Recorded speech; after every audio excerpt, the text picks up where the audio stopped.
Hello everyone and welcome to the class. This is David A. Cox with PCClassesOnline.com, and today we are talking about New to Mac. This is a class that I've taught many times before, but today we are updating it for the most recent operating system of the Mac known as OS X Yosemite. So if you've just purchased your first Mac, or if you're about to purchase a Mac, hopefully this class should answer all of your questions. New to Mac, Yosemite Edition, coming up next on PCClassesOnline.com.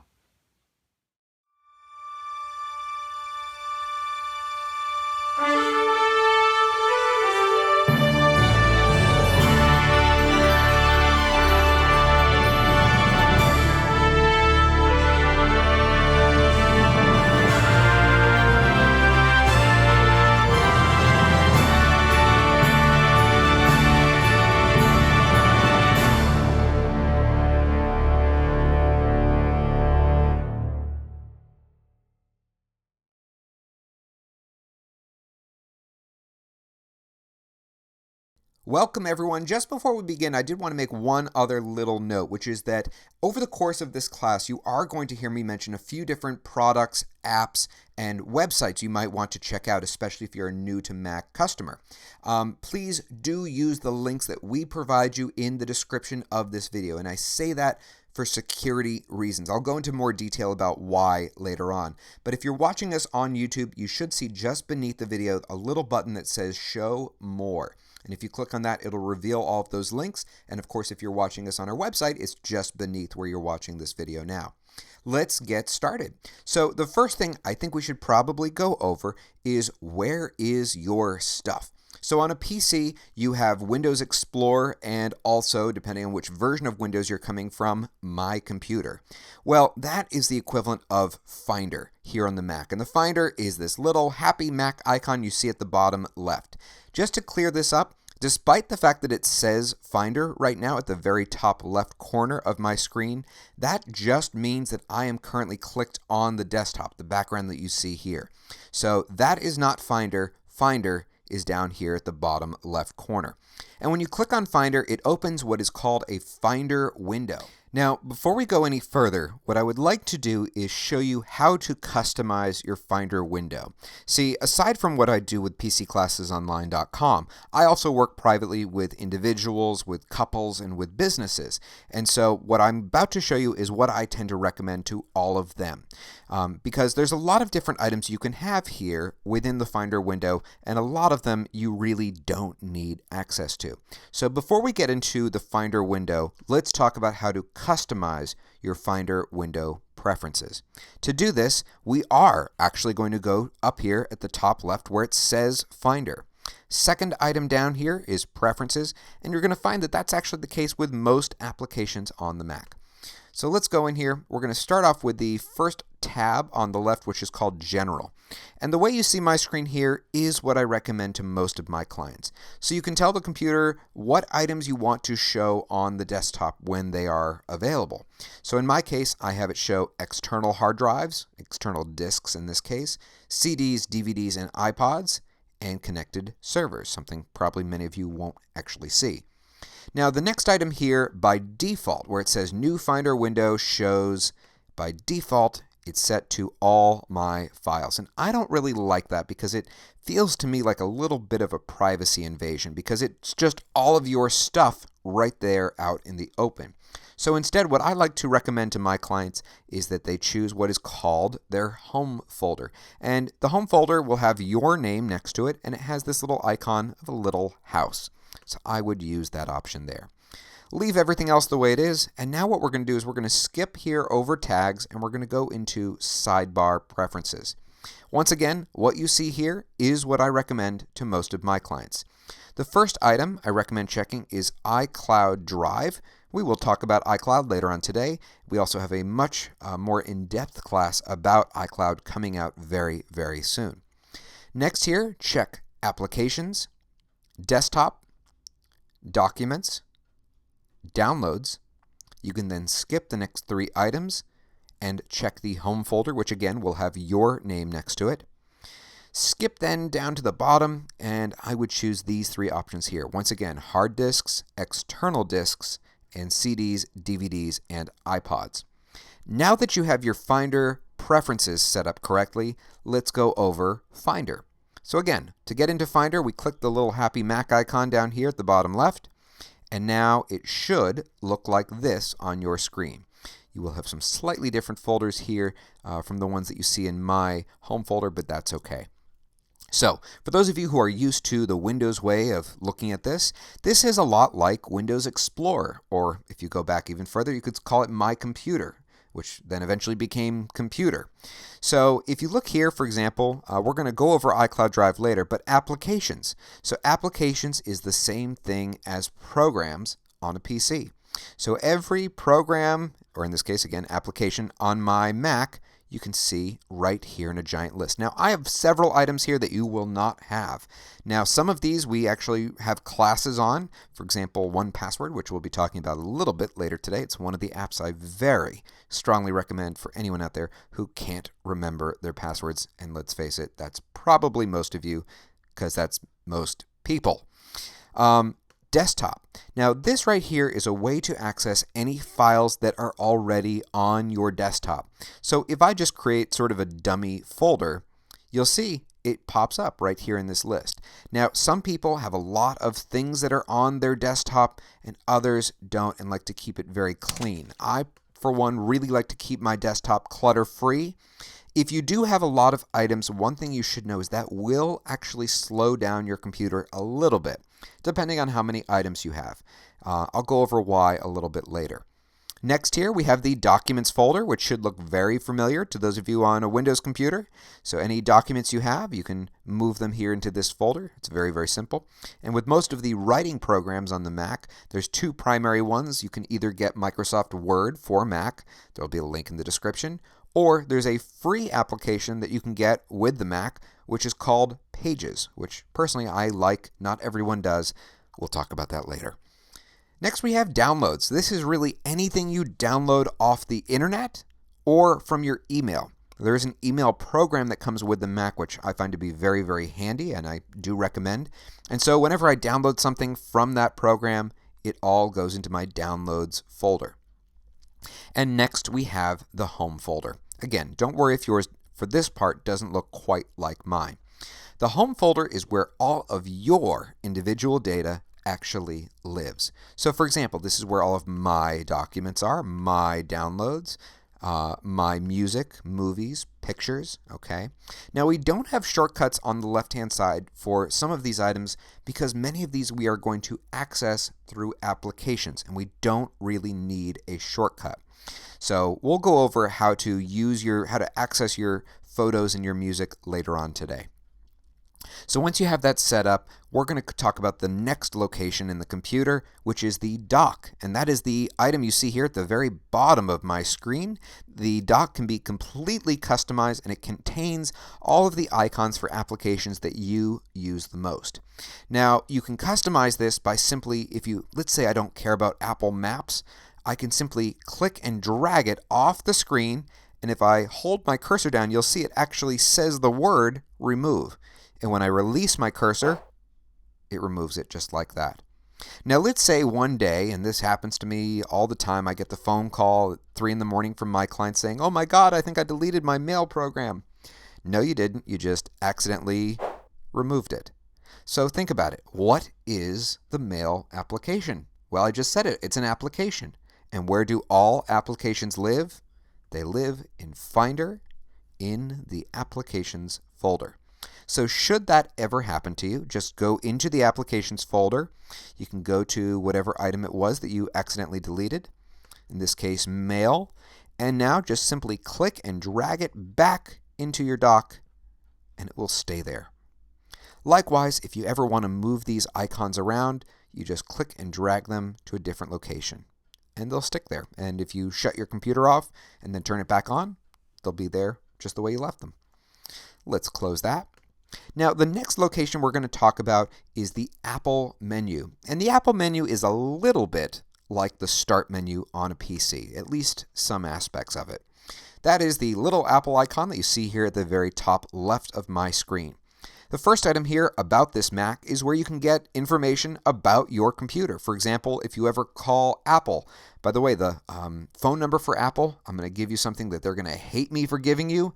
I'm going to give you the phone number that bypasses most of the phone menus at Apple. This is definitely a good one to write down. The direct number to Apple, 1-800-275-2273. And that's where you call to talk to AppleCare. We will talk about AppleCare later today. But they will typically ask you for the serial number to your computer. You will find it right here. It is grayed out on mine because I like to keep my information private. Also here, important to know, you can find out how much stuff is on your computer by simply clicking on this tab here for storage. Now, the next item here is a very important one. This is called System Preferences. This is the equivalent of Control Panel on a PC. So all of those settings that affect the entire computer, this is where they live. And we're not going to go over every single item here, but we are going to go over the important ones, starting with General. Now, here at the very, very top, you're going to find a feature that is brand new to the Mac operating system Yosemite, which is called Dark Mode. And if you check this box, you'll see it inverts the colors for my top menu bar as well as the dock. I feel this is one of those features that people are going to think is kind of cute for the first 2 weeks, and then they're going to realize it's ridiculous and uncheck it. Also, if you look down here, you may have noticed that if you've already been using your Mac that there are no scroll bars. Well, you can add them back by simply going right here. It says show scroll bars. You can change it to always. A lot of my clients who are very new to the Mac like this feature, and while we're kind of weaning them away from using those scroll bars and learning some of the multi-touch gestures, which we will talk about today, some of them like to have this feature there just in case. Also, you'll notice down here we can set whatever the default web browser is for the computer. Now, Safari comes with the Mac, and that is what I recommend at this point in time. I always say the date when I teach classes. Today is, again, November 20th of 2014. And the reason why I say that is because technology changes very quickly. For example, if you go through some of our classes, you'll see that I clearly used to recommend Chrome, which is made by Google. That is no longer the case. I do recommend having a backup web browser, and Google Chrome is the one that I tend to recommend over other options like Firefox, or another one called Opera. There's also another feature here that is brand new in Yosemite called Handoff. And what Handoff allows you to do is, let's say I have an email that I'm starting to write, and then I get distracted and I maybe take my phone or my iPad in the other room when I had been composing this email on my Mac. Well, when I turn on either my phone or my iPad, there's going to be a little icon that looks like the mail icon at the bottom left corner. And basically it's a way that you can start working on one item on one device and then just pick up where you left off on another one. I'll be very honest with you, this is not a feature that I ever really use, but I want to at least mention it so that if it is important to any of you, you know it's there. Now, to get out of this settings screen, there's two buttons you could either hit. If you look up here, we have an arrow pointed to the left, or we have all these little dots right here. Either one of them, in this case, will take you back. The next one is desktop and screensaver. So this is where you can go, for example, if you click on the desktop icon to change the background. The Mac does come with a lot of really great desktop pictures, but if you want to really kick it up a notch, I'm going to give you a great little app at the end of this class where you can turn your desktop background into time-lapse photography from locations all over the globe. It's a great, great little program. I think you're going to love it. But likewise, let's say you have a photo in your computer that you want to use. Well, the easiest way to organize your photos is to use the program iPhoto. Now, I am very well aware that Apple is about to discontinue iPhoto and replace it with a new program called Photos. Now, when that application comes out, we will, of course, within 24 hours, create an entire class showing you everything you need to know about the new photo program for the Mac. But for now, we have iPhoto, and if you want to change it to a photo that's in your computer, you could just click on any of these items that you have from your computer, and it'll put it up on your desktop background. Screensaver is one of those things where it used to be really important to have a screensaver back when we had CRT monitors. Those were those big, fat monitors that could randomly explode if you accidentally punched it or kicked it. Not really so important anymore because you don't have to worry about it burning into the screen. It's just not an issue that we run into with LCD screens. So let's go back. The next item we're going to talk about here is security and privacy. I can't show you the exact feature that I want to show you because of how I have this computer set up, but I'm still going to describe it to you. Now, let's say you go to install some sort of an application that you know is okay. For example, the software that we use to teach our live classes. We use a piece of software called GoToMeeting, or rather GoToWebinar, sorry. Well, that's an application that is known to be fine, but depending on how you have your security preferences set up, it might not allow you to open the application. So if you get that kind of a pop-up warning screen saying you can't open it because it's from an unidentified developer, this is where you have to go. Now you'll notice it's grayed out right now down here, but you would click this little lock icon, which would allow you to type in the administrator password, which you created when you first got your Mac, and you can change it either from Mac App Store only. There's an option here for Mac App Store and identified developers. But that being said, there are plenty of legitimate developers that just aren't identified. I'm air quoting at that point. Or you can choose anywhere. Now, if you're a brand new to Mac owner, it's probably safest to keep it on this middle option right here. Okay, it's just a really good idea. And several of the pieces of software that I'm going to recommend for you towards the end of this class, many of which, by the way, are free, you are going to need at least this middle option here checked in order to install them. Let's go back. The next item we're going to talk about is Spotlight. And Spotlight, we're more talk about in depth in a minute, but it's this little spyglass icon you see up here at the very top right corner of my screen. And it's, I guess you could sort of compare it to Siri on the iPhone, but it's a search function. But what's great now with Yosemite is you can search things beyond just what are on your computer. So let's say there's a movie that I know is playing near me that I want to find out what the show times are. I can just type that name of the movie into Spotlight. It'll show me where it's playing and the various show times. That's just one example of what Spotlight can do. Now, the thing I wanted to mention in here, okay, we can get a little bit silly for a moment. Let's just say, and I say this because I work with a lot of people, and I know that some people have things on their computer that maybe they don't want accidentally popping up in search results. Let's say you have something that's rather private, that you would rather not pop up when you're doing this kind of a search. What I want to show you that you can do is if you go here to this tab that's called Privacy, you can hit the little plus symbol here at the bottom. It's going to open a Finder window and ask where is that private folder. And what this is going to do is prevent Spotlight from searching in that location. Trust me, this can save some pretty big embarrassment moments. So, and that's happened to me with plenty of my clients too. The next item we're going to talk about here is Energy Saver, and I'm also going to give you a great little piece of advice whether you're on a laptop or a desktop. But before we do that, I want to show you what I use here. Now, in the case of my computer, this is actually a MacBook Air, so it's a laptop, and I have it set so that when the power adapter is plugged in, I have it set to never ever turn off the display. For many of you, this might be overkill. You might want to set it to an hour just by simply dragging this little notch right here back. But here's another good one. Under battery, okay? Now, obviously, you are only going to see battery if you are on a laptop. For most of my clients, I actually recommend taking this down to something like 5 minutes, okay? Because when you're on your battery, obviously it's using more energy. You want to conserve as much as possible. So I tend to recommend keeping this somewhere around 5 minutes.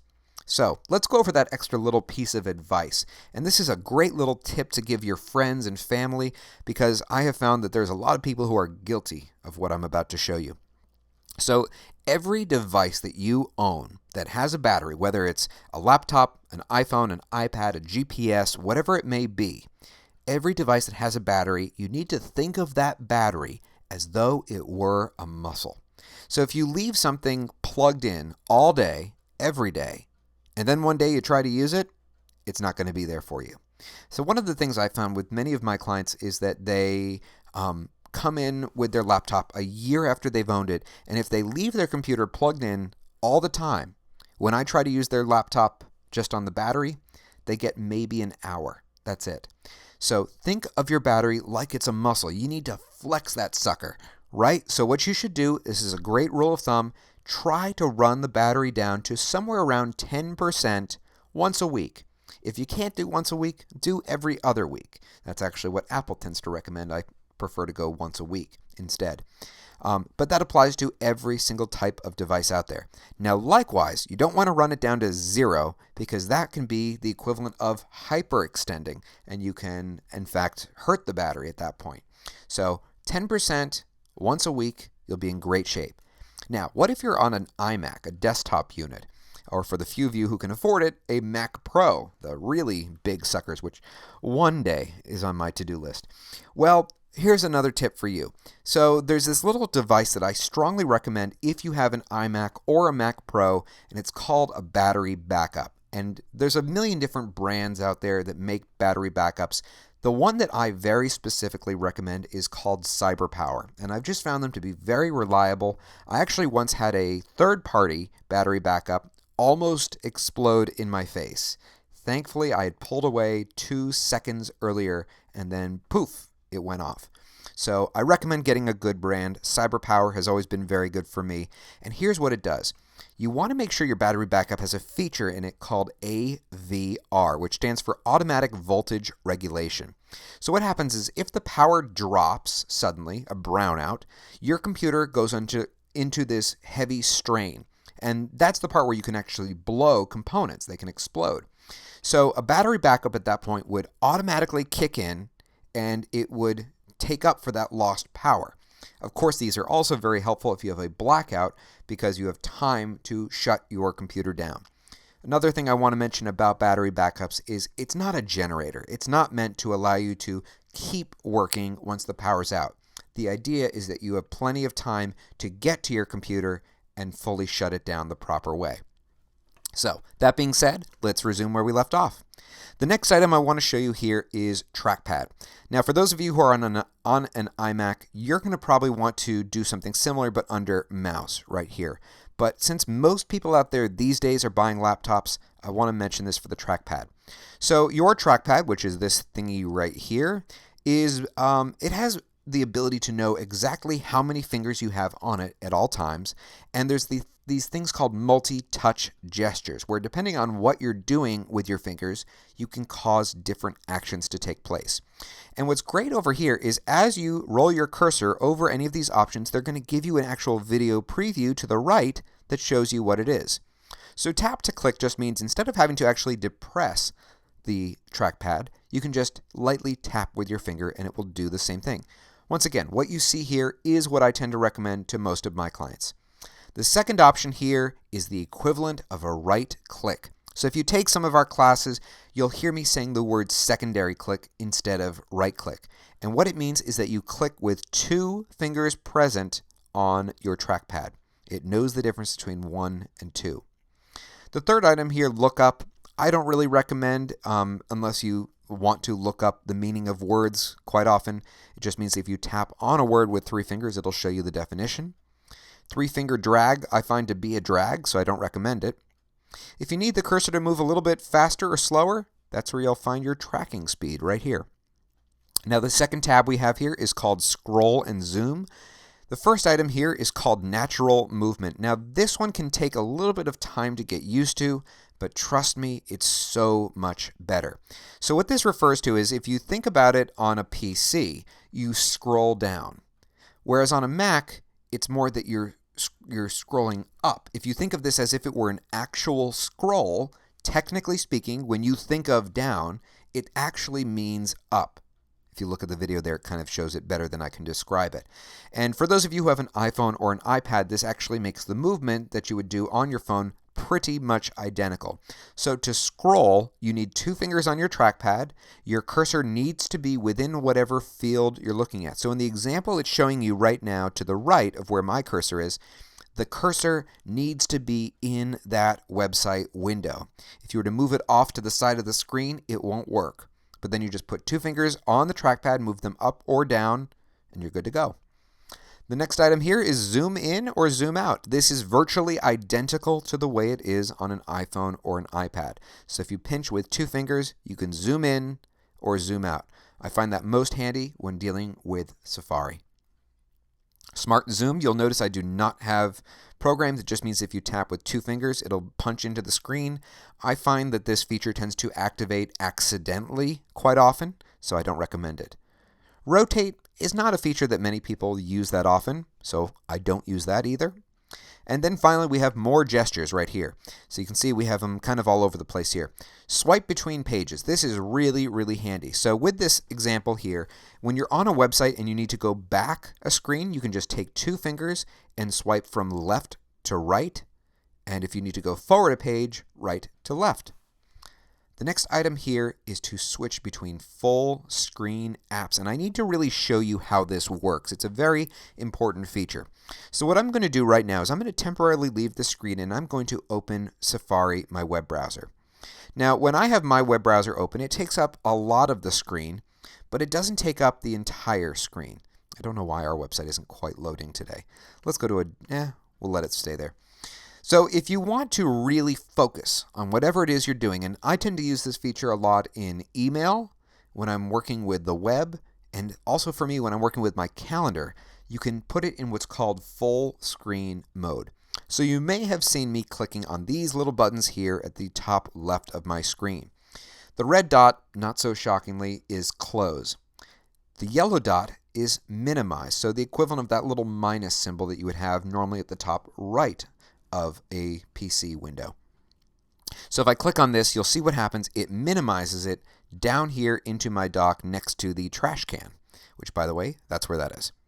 So if I click on it, it comes right back. Now the green dot changed in the most recent operating system. See, before Yosemite, this used to be it would change between 2 different window sizes.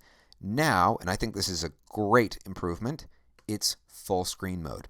So when you click on it, everything else melts away. Let's see if I can get our website to actually load properly. Let's hit refresh. Okay, it's not going to play well for me today. Let's just go to a different one. Let's go to apple.com. We'll give them some free press because it's not like we're doing that already, right? So this allows you to really focus on whatever it is you're doing. Now, if you ever need to get out of full screen mode, there's typically 2 different ways to do it. You can usually hit the escape key, which is the key at the very top left corner of your keyboard, at least for most of you out there. The other way that you can get out of full screen mode is if you just simply move your cursor to the very top of the screen, you'll see that the menu bar pops down, and now I can click that green dot again, and it restores it to the original window size. Okay? So that one I wanted to show you. So if you ever, so why I was showing you that at that point in time. Let's go back to where we were. Apple.com. So let's say we're in full screen mode, and without having to reduce the window size, I want to get back to my desktop. The way you do this is you take 3 fingers on your trackpad, start at the left-hand side, and swipe to the right. So it's like it moves it over. Okay, it's really, really simple. Again, great with the mail program, great with Safari, great with the calendar, more than anything, at least that's my opinion. Notification Center, Mission Control, and App Expose I do not recommend using. The only one I do recommend here is Launchpad. Now Launchpad is this little spaceship icon that you see down here at the bottom left. That's a relatively new feature to the Mac. It goes back 1 or 2 operating systems, I can't remember. And what you do is you pinch, like it shows you here in this video, with 3 fingers and a thumb, which I would call just simply 4 fingers. You start wide and bring them together, and it shows you all of the applications in your computer. Now, in case you're curious, this is the exact same thing as going to the application folder, okay, through Finder.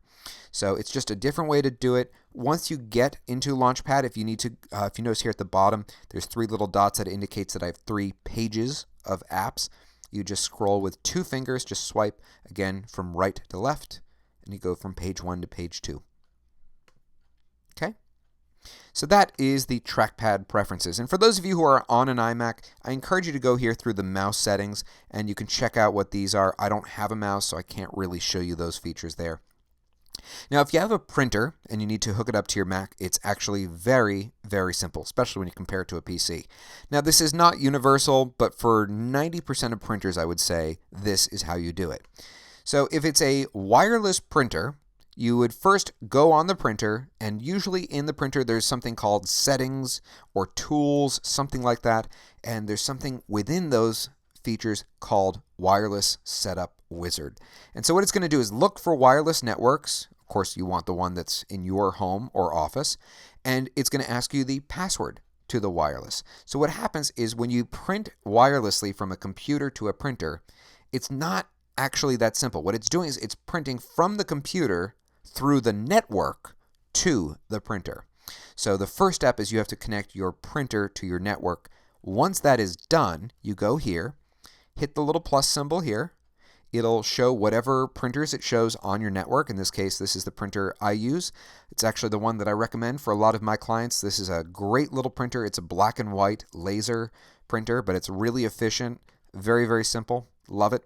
Made by the company Brother. And that's it. It's very, very simple. You don't need the disk that it comes with. In fact, if you do need what are referred to as drivers, which is the ability for the computer to communicate with the printer, you're better off going to the printer's manufacturer's website and just downloading them instead. The next item I'm going to mention briefly here is iCloud. You've probably heard iCloud a lot, whether in the news or from your friends. It is a way to wirelessly sync a lot of your data from various devices. Now, iCloud is not officially a backup. Now, with iCloud Drive, that's sort of arguable, but with everything else here, just please understand, it's a way to store your data, definitely, and sync it, but I would never rely on iCloud as a complete backup. You really need to be redundant when you're creating backups of your information. We'll talk about that more in a little bit. But there's a lot of different features here. So for example, by enabling contacts here, if I put in someone's contact information into my computer, boom, it's already on my phone, it's on my iPad. Very simple. The other feature I want to show you here is internet accounts. So if you have an email service other than, of course, iCloud, you can put that into your computer here and use the mail application to fetch whatever email that may be. At this point, I would like to bring up, again, another useful piece of information, something that's good for everyone to know. There are two different types of email technology out there. One of them is referred to as POP, and another is referred to as IMAP. Now, everyone has their own opinion about these things, but in my opinion, POP is not the good one. I would recommend IMAP. Here's the difference between the two.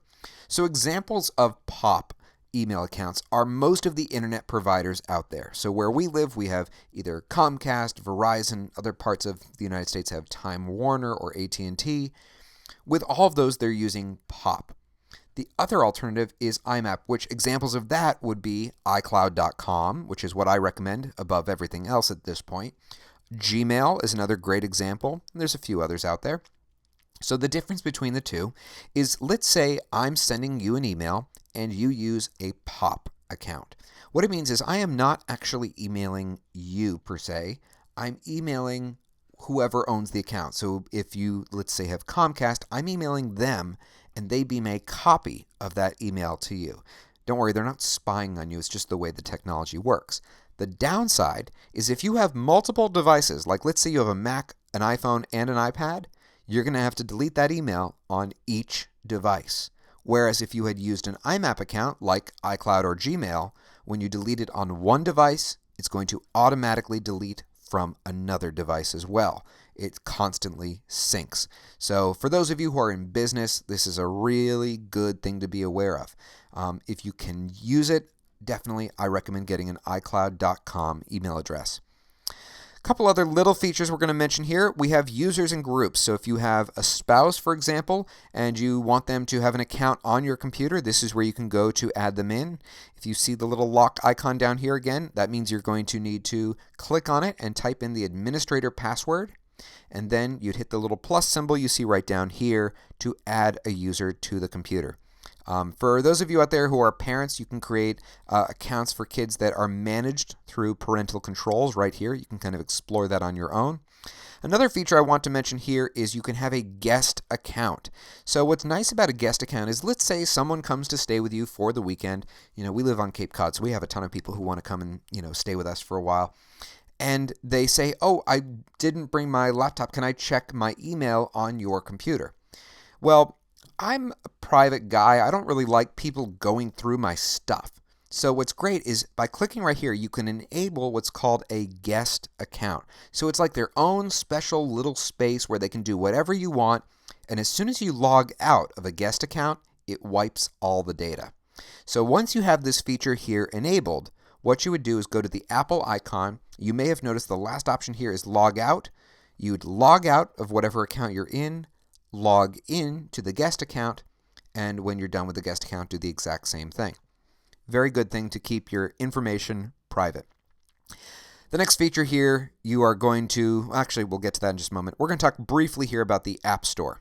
So what's really nice about the way the Mac is these days, and this has been around for a little bit, is you can have your Mac automatically update. And this is part of the reason why the Mac is so secure. More about that later. But if you check this option here, you can tell it to automatically check for updates. The only one I don't really recommend is this one right here for install OS 10 updates.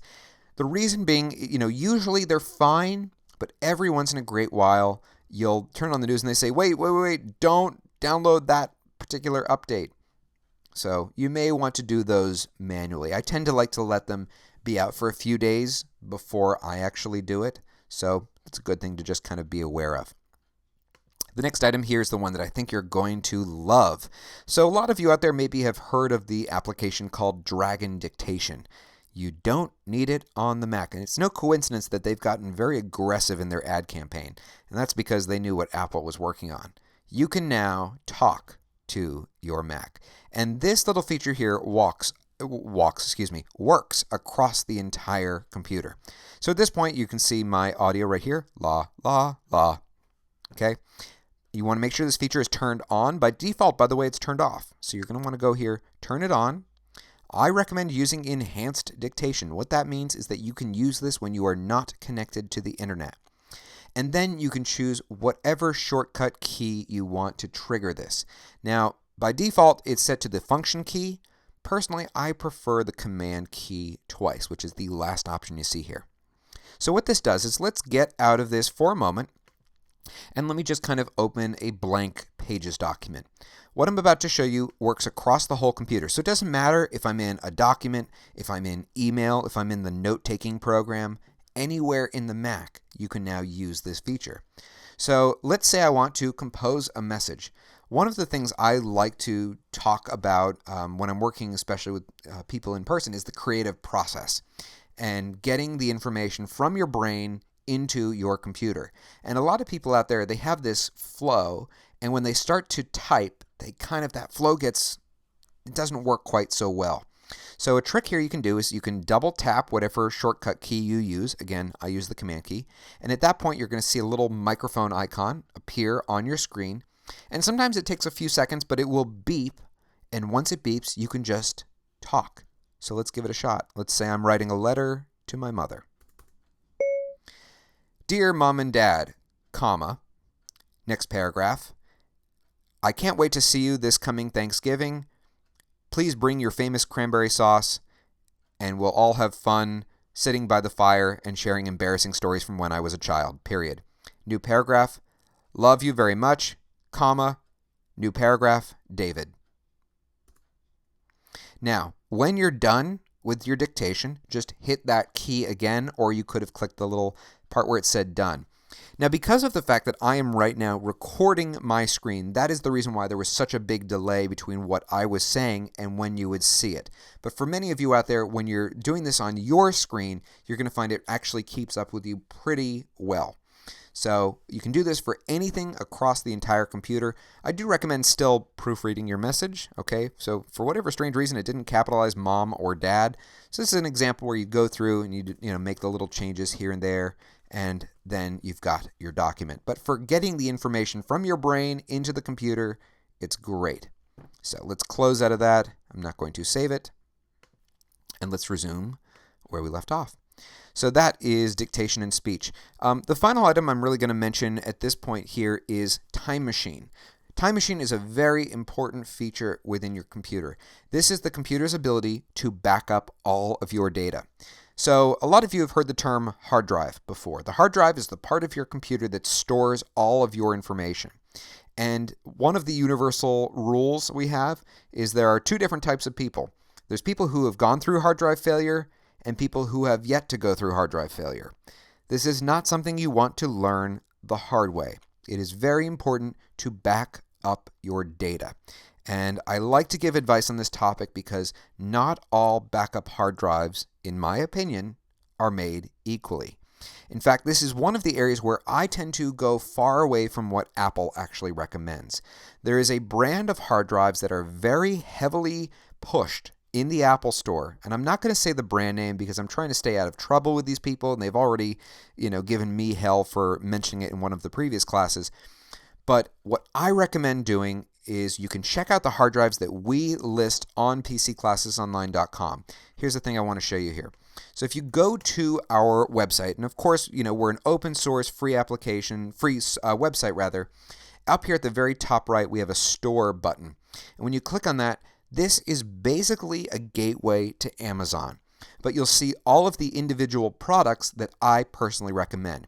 Now there's two different ways you can back up your computer.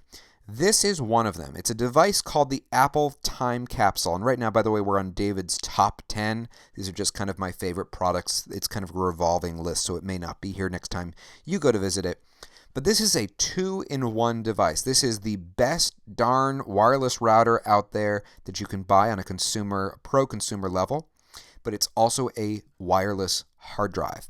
So if you have multiple computers in your home, this one device will back up all of them wirelessly. It's a great, great little tool. And what happens is inevitably one day when your computer's hard drive fails, you would bring this little gadget here to the Apple Store or an Apple authorized dealer, bring them your computer, and they restore all of your data as if nothing ever happened. Hard drive failure is a very expensive lesson if you don't back up your hard drive. So if you don't back up your data rather. Now, if you don't want this option here, you can also go over here to the left where it says Mac backup drives, and you'll note that the drives that are in Mac backup drives and the ones that I have for PC are very different. But these are the different brands that I really like. G Drive is, top of the line. If that's a little too pricey for you, there are less expensive options like this Seagate down here. Amazon's prices can change multiple times a day, so if you see a price here, it's not necessarily going to be the same price when you go to this website. For those of you out there who are maybe a little bit more on the pro level, sorry, I didn't mean to click on that. I have worked occasionally with filmmakers, with videographers, and high-end photographers. Check out this device here. This is a very high-end storage solution, but it's called a Drobo. You can read all about it by clicking on it there. So that's that.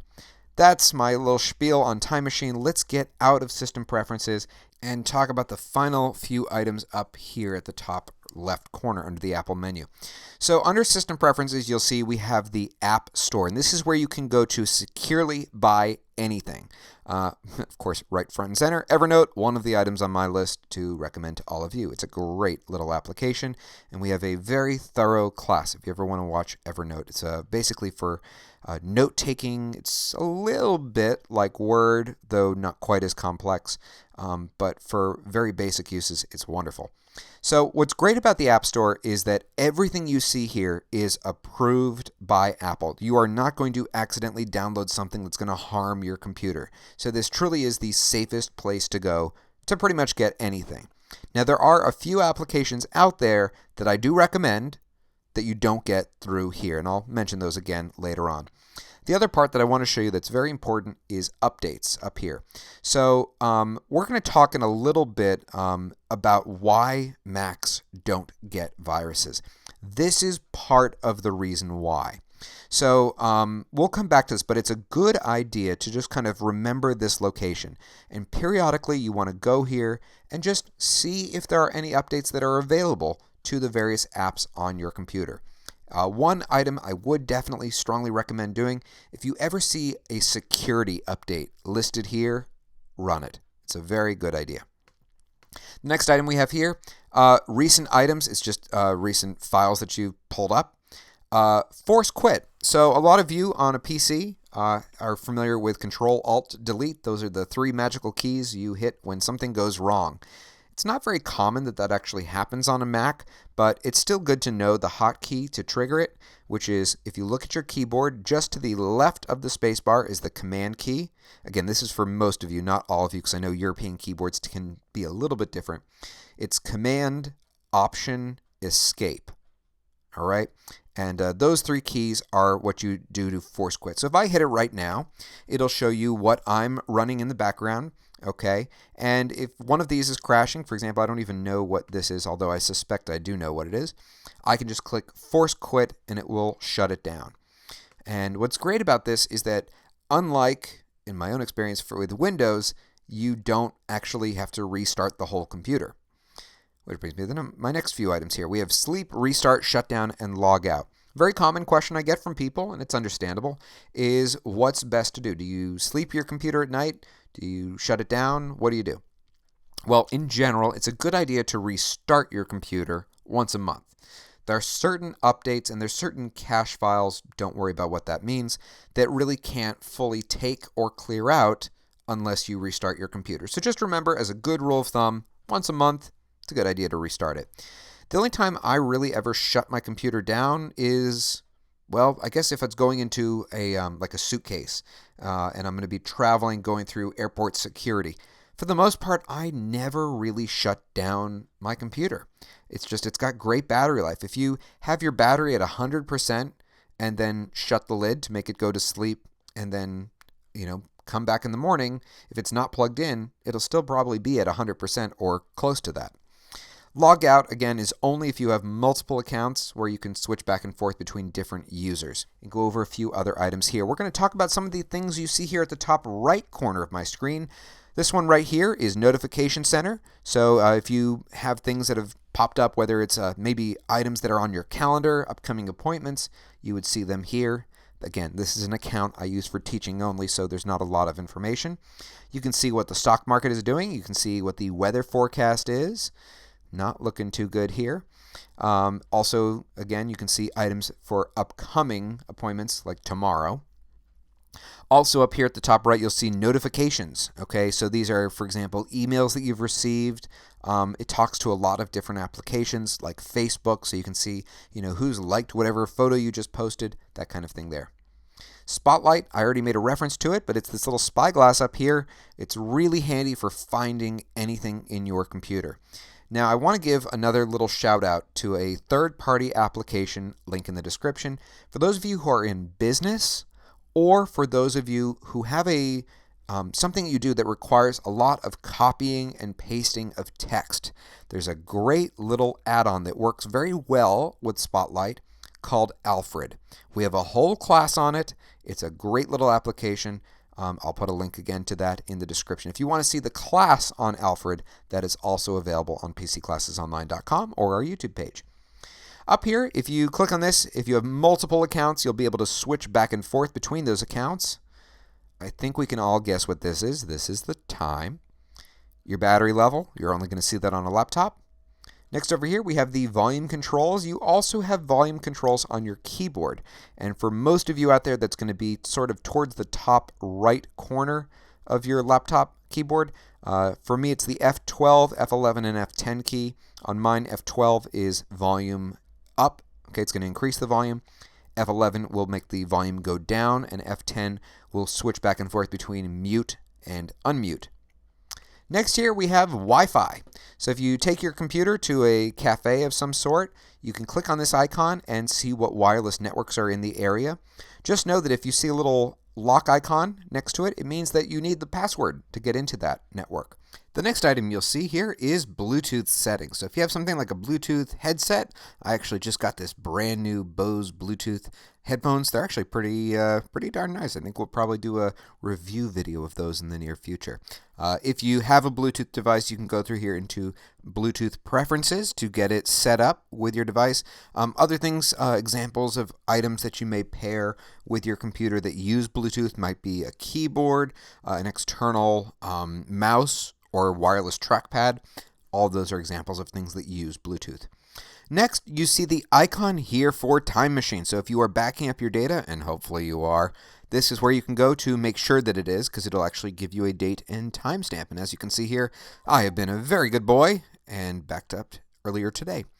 If you ever need to restore data, let's say I accidentally deleted a document that was in my Documents folder, the way you restore from Time Machine is you go to where it originally was.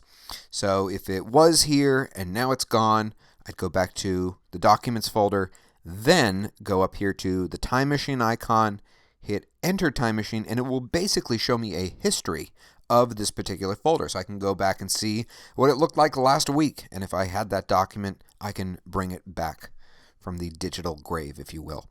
The next item you'll see up here is the universal symbol for AirPlay. And we have a class coming out hopefully soon. We just learned that we can, in fact, do a class on Apple TV, which is a great little gadget if you don't already own one. But this gives you the ability to mirror whatever's on your computer onto your television. So that is where you can go if you have Apple TV. You can sling it from here to, for example, your family room Apple TV. Very simple.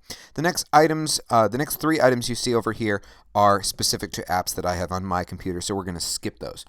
At this point, what we're going to do, we're going to take a short little break, and when we come back, we're going to talk about the top 15 hotkeys that every Mac owner should know. We're going to talk a little bit about why Macs don't get viruses, the importance of AppleCare, and a little bit more. Coming up on PCClassesOnline.com.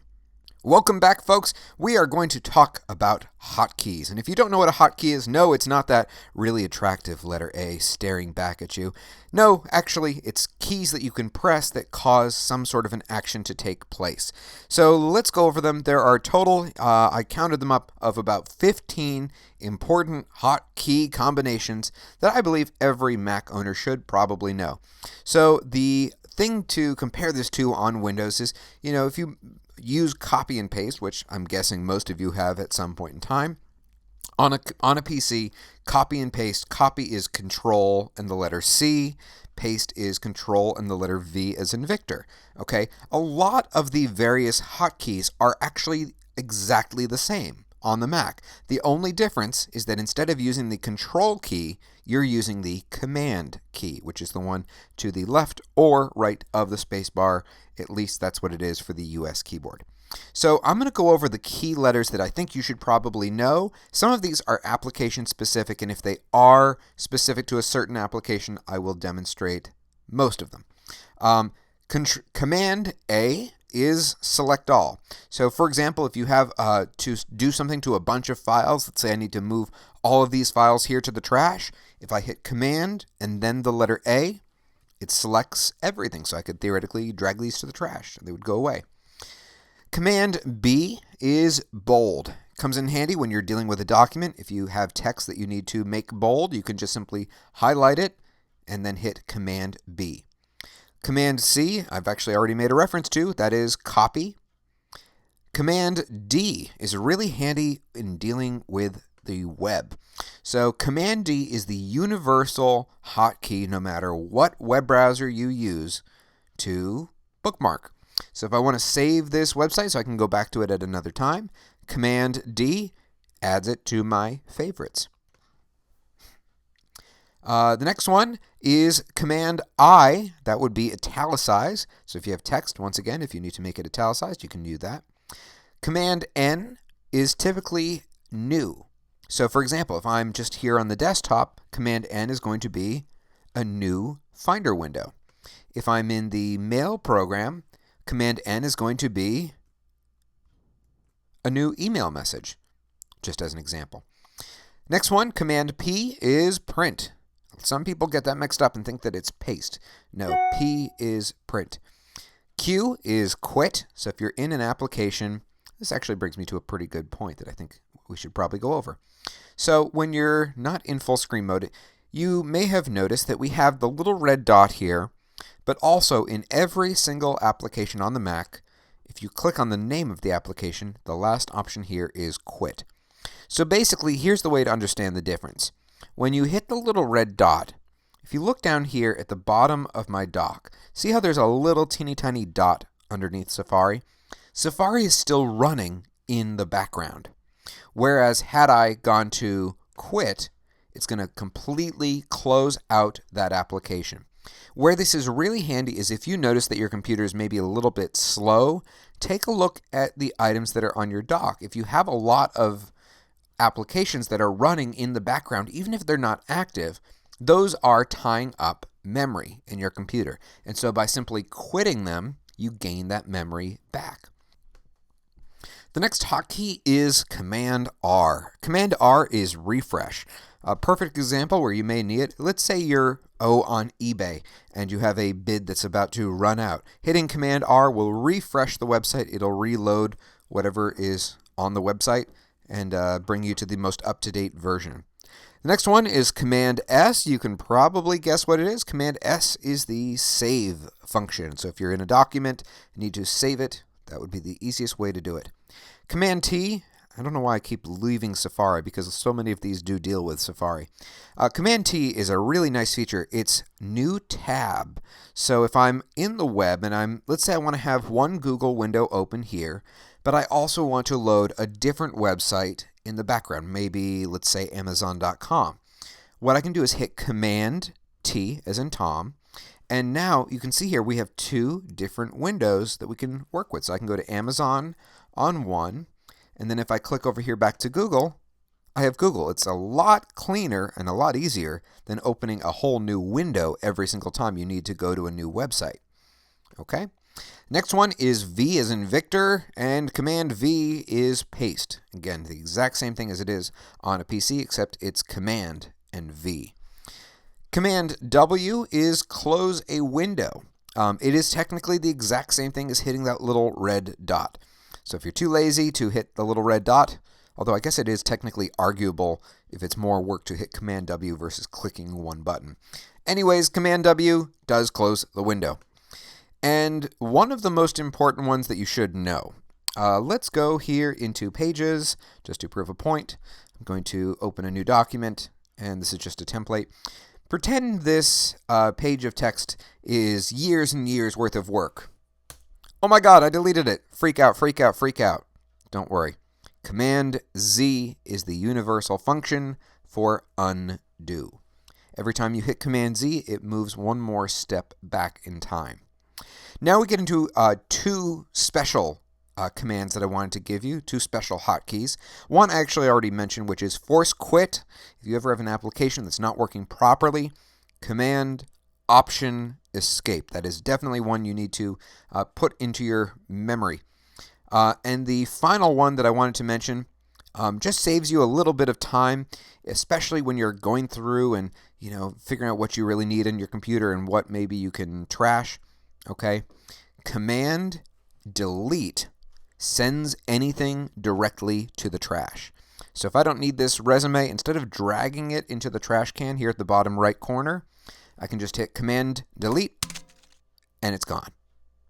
And again, if I screwed that up and oh no, I got to get it back, Command Z brings it back again from the digital grave. Let's see here. The next thing I want to do is just kind of talk very, very briefly about why Macs are so safe compared to Windows. So in the history of the Mac, there have been approximately, no one really knows the exact number, but approximately 80 viruses ever written for the Mac, at least ones that were public. Who knows what was done in the back of lab rooms. But anyways, the reason why the Mac is so safe is it kind of revolves around this core concept of security, meaning that no one outside can change your data. So let me give you an example of this. So if someone writes a malicious piece of software, the first person who gets a hold of it is Apple. And what they do is they are the ones who create the security fix, and they beam it into your computer through the software update function, which is again built to your Apple icon, App Store, and in the App Store it says Updates. Now, if you have in-system preferences and under the App Store, you can tell these to automatically install. I don't always do that for system updates, but it's a good idea to just check this periodically and make sure that your computer is up to date. Some of you who've taken our classes before have heard me say this a million times. In my entire professional career of working with, again, individuals, businesses, and couples, I have dealt with a total of 4 viruses ever on a Mac. 3 of them were all within 1 week. It was the same virus, and I fixed all of them by going here to the Apple icon, going to the App Store, and hitting Update. That was very, very simple. I made my money that day, that's for sure. It's like, oh my God, thank you for saving me. Yes, I clicked approximately 3 times to fix your computer. The 4th instance is actually arguable because it was a client of mine who was running Windows on the Mac.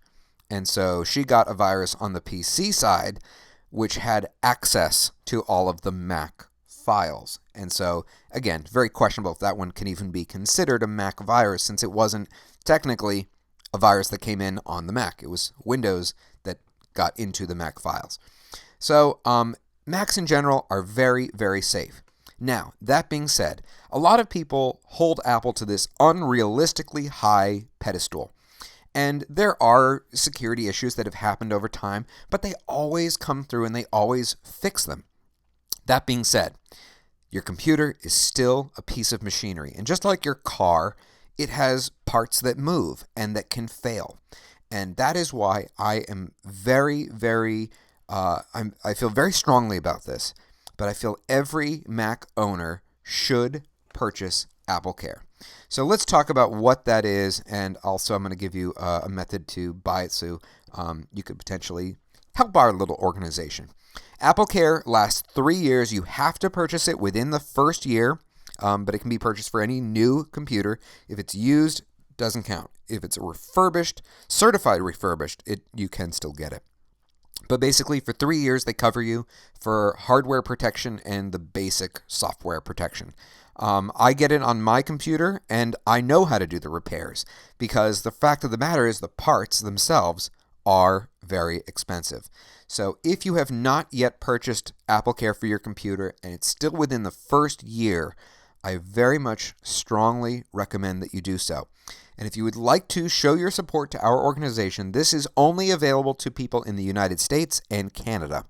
But if you go to our website at pcclassesonline.com and go here to the store page, at the very, very top, it says need to purchase AppleCare. You can click here and buy it through us. It is the exact same price as what you would pay at apple.com. Plus, you're supporting our organization, and we thank you. So that's my little spiel on AppleCare. Now, let's get to the final few items here, and then we'll wrap it up and call it a day. So what I wanted to do is give you just a few little pieces of software to recommend for those of you who just want to have a few more things more than what the computer comes with, so you can really start to use it. So let's go. The first item I always recommend to my clients is a free little piece of software called VLC. This is very, very important. Do not Google VLC, because when you do, about 80% of the websites that will appear to offer VLC are a scam. Unfortunately, one of the parts about, being a personality and offering these classes and having so many followers is that a lot of these scam artists target our followers. And so I do whatever I can to protect all of you. And I cannot emphasize enough the importance of this. When I mention a piece of software, please use the link that I provide. So if you go to VLC, and I know exactly which one is here, okay? VLC is a universal media player. By the way, for any of you who also have a PC, VLC is also available for Windows. But if you click here, you can download their software. And I partially am showing you this right now because I want to show you how to install software on a Mac. It seems to confuse certain people, and I think it's worth mentioning briefly. So right now it has just finished downloading, and the way I know that is if you look here at the top right corner of Safari, we have Show Downloads. And if I click on that, here it is.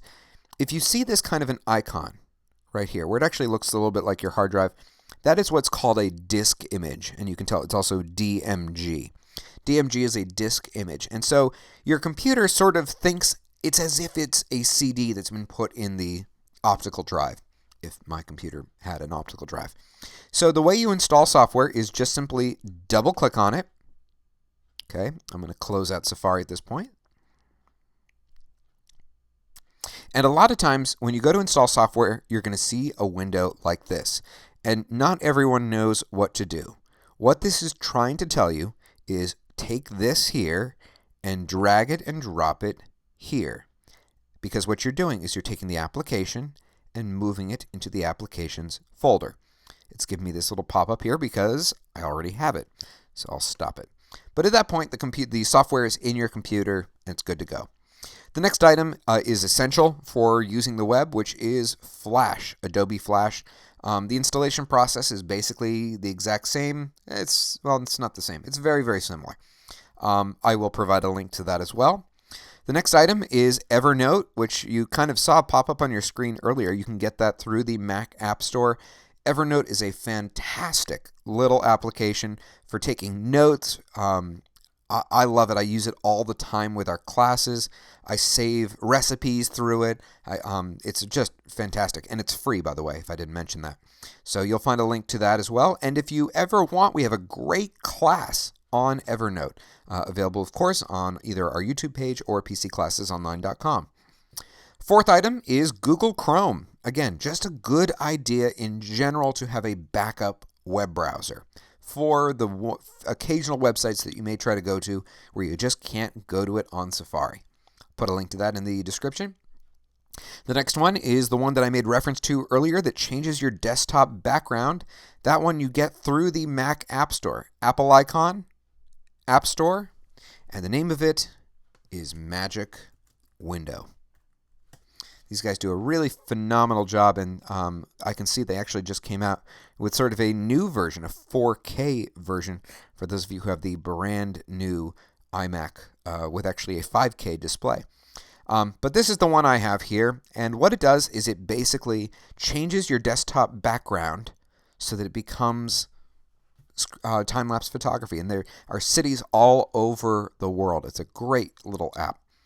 Next one here is the only piece of security software you need. And I need to say this very delicately. If you ever see pop-up ads, or if anyone tells you anything about you need antivirus software on the Mac, no, you don't.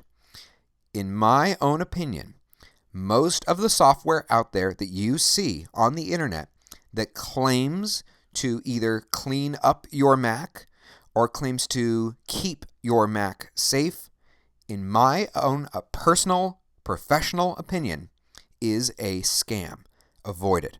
The only piece of software that I recommend, okay, the only exception to the rule, is a little piece of software called Adware Medic. And you get it by going to adwaremedic.com. And you will note, even if you read this website, that these people were hacked by one of such pieces of software. If you click the download button, okay, and actually really just read this alert, it will tell you exactly what to do. The safest way to download the software is to actually highlight, click and drag over this link here, copy it, Command C, and here's a trick. Go up here to where it has the download button and paste that link. So Command V as in Victor, and you will download Adware Medic. What this does is adware is really the only kind of real threat that seems to go after Mac users, and it's more just annoying than anything. It's not going to actually harm your computer, but they can track you if you get infected with adware. If you want, we have an entire class. It's only about 5 minutes long on how to remove adware on a Mac. Again, it's a very, very minimal threat, but it is out there. It's the kind of thing that even a new user should probably make themselves aware of. So you can check that out too. Again, of course, on our website as well as YouTube. The next one is, unfortunately, yet again, another piece of software that is very highly targeted by the same group of people. And yes, it's basically all one group. And it's called Mac App Cleaner. Without naming names, most of the links that you see on my screen right now, this is just what you get when you Google Mac App Cleaner. Most of these results are scams, in my opinion. So, this is the one you actually want, link in the description. If you ever need to remove software from your computer, this is the safest way to do it. And guess what? There's a class on that one too. Next one is for those of you out there who have a little bit of interest in graphics and really touching up your photos beyond what you can just simply do in iPhoto, is this right here. It's called Pixelmator. You get it right through the Mac App Store. You guessed it, we got a class on it. It's fantastic. I use it all the time. Next one I made reference to earlier, it's called Alfred. And again, for those of you who are in business or if you constantly need to copy and paste items, this is a really handy tool. You'll find a link to that. The next one we just did a class on, and it's called, where is it here? 1Password. For those of you who have trouble remembering your passwords, this keeps everything safe. If I can remember my 1Password. This is for a demo account. But basically, it'll store every little bit of secret information that you need. It encrypts it. It's safe. If you have an iPhone or an iPad, it will sync with those devices. Also with Android and Windows phones, too. So that's a good one to check out. Class on that one. You know where to go. And let's see. We only have one last one. For those of you out there who are not happy with Pages. Now, Pages, again, is the sort of the Mac equivalent, and by Mac equivalent, I mean made by Apple, equivalent of Microsoft Word. If you are not happy with it, and I know there's a lot of people out there, personally, I am not one of them. I'm very happy with Pages, and after all, it is free. But for those of you who are not happy with it, you can get Microsoft Office for the Mac. My one little piece of advice on that, though, is there have been different versions over the years. In my opinion, and please understand, I teach this stuff to a lot of people, I really don't like the new version. It is very, very different from the traditional version that a lot of you out there who are coming from PC world are going to be used to. So what I would actually recommend is that you get the now last generation of Microsoft Office. Link in the description. Sensing a pattern here? So that about does it for today, everyone. I hope you've enjoyed this class. If you are watching us on YouTube, we really do appreciate it. If you click that little thumbs up like button, leave us a comment. Did this help you? What could we do better? Give us some, constructive feedback. We love to hear that kind of stuff. This is David A. Cox with PCClassesOnline.com. If you've never taken one of our live classes, they are a lot of fun. And yes, those are free too. You can find it all, of course, on our website. That's all for me, everyone. Class dismissed.